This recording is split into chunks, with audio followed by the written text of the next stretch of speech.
Olá! Na aula de hoje vamos falar sobre os componentes básicos de um circuito elétrico. Então, em eletrodinâmica, chamamos de circuito elétrico aquele circuito onde você tem um conjunto de fios e dispositivos elétricos e eles estão interligados e no qual a corrente elétrica vai percorrer um caminho fechado. Então, isso é um circuito elétrico. Um dos principais componentes de um circuito elétrico é a fonte de energia. A fonte de energia também pode ser conhecida como o gerador. Então, lembrando que o gerador ele transforma qualquer forma de energia em energia elétrica. Então, a fonte de energia, o gerador, ele vai fornecer a energia necessária para que o circuito elétrico funcione. Então, a tua fonte de energia vai ter dois polos, o polo positivo e o polo negativo. Quando você liga esses dois polos da tua fonte de energia, você tem um movimento ordenado de elétrons, você tem a corrente elétrica. Então, os elétrons eles vão se movimentar no circuito elétrico do polo positivo para o polo negativo do teu gerador. Lembrando que dentro do gerador, no sentido convencional, os elétrons vão do polo negativo para o polo positivo. Aí no circuito elétrico, os elétrons vão do polo positivo para o polo negativo. Então, na imagem, a gente tem, por exemplo, um circuito elétrico onde você tem uma fonte de energia, no caso uma pilha, e uma lâmpada que está ligada nos polos dessa bateria. Então, a lâmpada está sendo alimentada pela pilha. Então, a pilha vai ser a fonte de energia. E à direita, a gente tem a ilustração desse circuito elétrico. Então, você tem a pilha está sendo representada pelo símbolo do gerador, a pilha é um gerador, e a lâmpada ali, como você tem uma lâmpada incandescente, é um material, é um resistor. Então você tem uma fonte de energia, o teu gerador, e você tem um resistor nesse circuito ali. A chave ou interruptor é um dispositivo que ele tem como finalidade fechar ou abrir um circuito elétrico, permitindo ou não que a corrente elétrica passe através dos componentes do circuito elétrico. Então, a única função de uma chave ou de um interruptor é permitir ou não a passagem da corrente elétrica. Então, ainda tomando como exemplo um circuito montado com uma bateria, uma lâmpada e você conectou uma chave. Então, se você não tem essa chave, quando você liga a lâmpada nos terminais, nos polos da bateria, a lâmpada vai acender, vai converter energia elétrica em energia luminosa. Se você monta o circuito e no meio do circuito você coloca uma chave, um interruptor, quando o interruptor estiver desligado, não haverá passagem de corrente elétrica e a lâmpada não vai acender.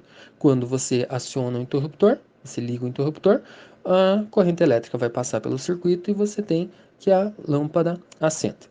Então, a função de uma chave ou interruptor é permitir ou não a passagem da corrente elétrica por todos os elementos de um circuito elétrico. Em nossas casas, a diferença de potencial que os aparelhos elétricos estão submetidos quando ligados à rede de tensão elétrica da residência ou vai ser 127 volts ou 220 volts. E essa diferença de potencial vai ser constante. E no caso, se a gente mudar a resistência que está ligada em uma dessas tomadas, o valor da intensidade da corrente vai aumentar ou vai diminuir. Então, os reostato, eles são dispositivos que eles são utilizados como que tem por finalidade controlar a intensidade de corrente elétrica em determinada parte de um circuito elétrico, alterando o valor da resistência. À medida que você aumenta o valor da resistência, a intensidade da corrente vai diminuir. E à medida que você diminui a resistência, a intensidade da corrente aumenta. Isso mantendo constante a diferença de potencial. Um reostato, por exemplo, é utilizado no chuveiro elétrico, onde, com o ajuste do tamanho da resistência, você faz com que a corrente elétrica aumente ou diminua, fazendo com que a água aqueça mais ou menos, conseguindo controlar a temperatura da água. Um dispositivo de segurança que pode ser inserido em um circuito elétrico para evitar que correntes muito elevadas danifiquem os componentes do circuito elétrico é o fusível. Então, a função de um fusível é proteger o circuito elétrico de correntes muito elevadas. Então, o fusível ele é feito de material condutor. Quando passar uma corrente muito elevada por esse fusível, vai haver uma conversão de energia elétrica em energia térmica, que é o efeito Joule, nesse material condutor do fusível. E dessa maneira, o fusível vai se romper. Quando ele se rompe, ele vai abrir o circuito elétrico, e dessa maneira a corrente elétrica deixa de percorrer o circuito. Quando a corrente elétrica deixa de percorrer o circuito, ela não vai danificar, caso ela esteja muito elevada, ela não vai danificar os outros elementos do circuito elétrico.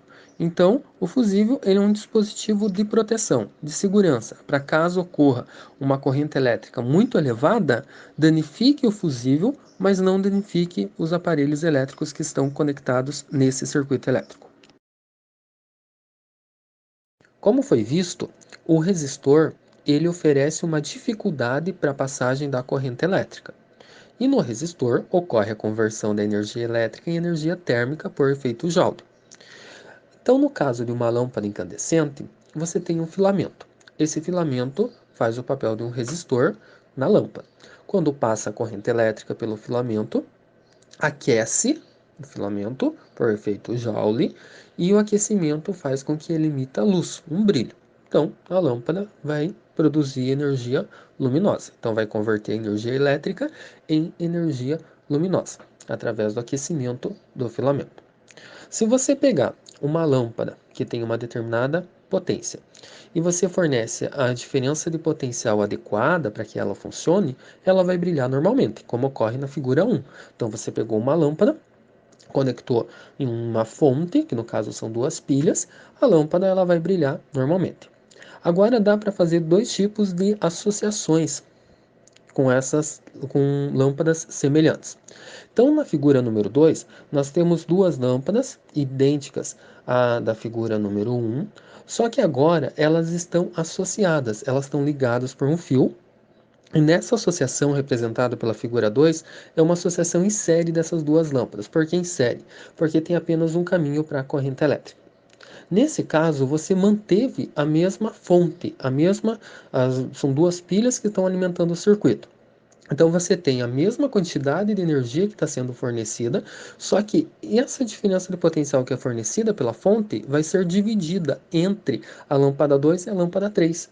E dessa maneira elas não vão atingir o brilho máximo, porque elas estão trabalhando com uma diferença de potencial menor. Já na figura número 3, elas estão associadas em paralelo. Então, cada uma delas está submetida à mesma diferença de potencial, que é a diferença de potencial da fonte, no caso, as duas pilhas ali. E nesse caso, como elas estão submetidas à mesma diferença de potencial e é igual à diferença de potencial que faz com que elas dissipem a potência máxima, elas vão brilhar normalmente. Então, quando você associa resistores, no caso ele representado por lâmpadas, em série, o potencial vai ser dividido entre elas. A corrente elétrica que passa por cada uma delas vai ser a mesma, mas a diferença de potencial vai ser dividida entre as lâmpadas, entre os resistores. No caso de uma associação em paralelo, a diferença de potencial vai ser a mesma. Elas vão estar submetidas à mesma diferença de potencial da fonte. E a corrente elétrica vai ter duas ou mais opções, dependendo de quantas associações em paralelo que você tem, para que mais caminhos para a corrente elétrica passar. Então, numa associação em série de resistores, você tem apenas um caminho para a corrente elétrica. Então, no caso ali, o resistor R1, o R2 e o R3, eles estão associados em série. A corrente elétrica que passa pelo 1 vai ter de passar pelo 2 e também vai ter de passar pelo resistor número 3. Então, a intensidade da corrente em cada resistor, independente do valor das suas resistências, é a mesma. Aí você alimentou com uma diferença de potencial total U.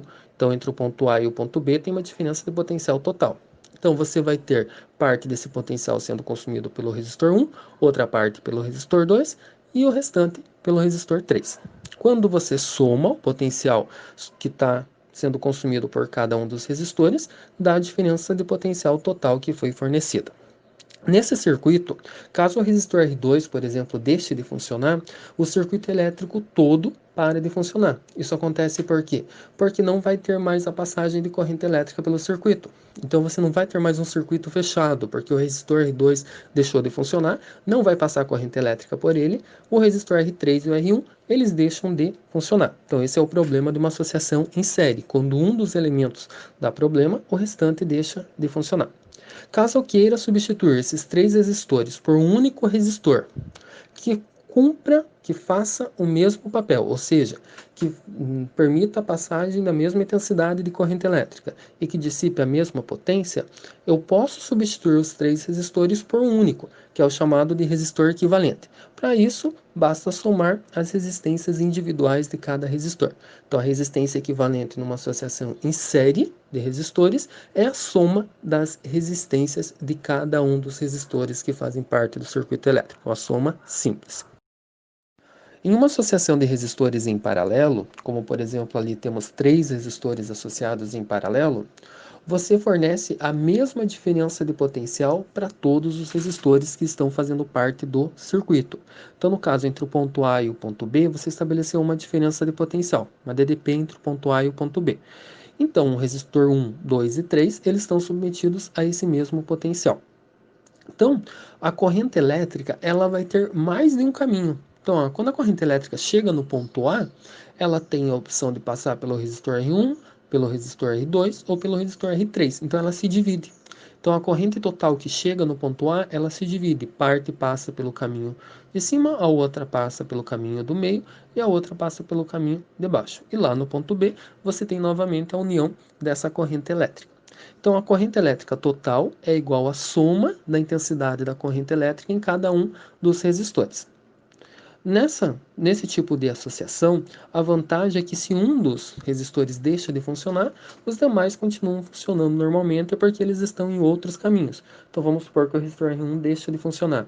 Vai passar a corrente elétrica pelo 2 e pelo 3, eles vão continuar funcionando. No caso, se eu quero substituir os três resistores por um único resistor que cumpra o mesmo papel, ou seja, que permita a passagem da mesma intensidade de corrente elétrica e que dissipe a mesma potência, eu vou ter de utilizar a seguinte equação: 1 dividido pela resistência equivalente é igual a 1 dividido pela resistência 1, mais 1 dividido pela resistência 2, mais 1 dividido pela resistência 3. Enquanto em uma associação em série você está aumentando a resistência total do circuito, numa associação em paralelo você está diminuindo a resistência total do circuito. Então, nesse caso ali, a resistência equivalente ela será menor do que o menor valor das resistências individuais. Vamos supor que o resistor R3 seja o menor, seja 2 ohms. Então, a tua resistência equivalente vai ter de ser um valor menor do que 2 ohms. Então, numa associação em paralelo, a resistência total do circuito ela diminui.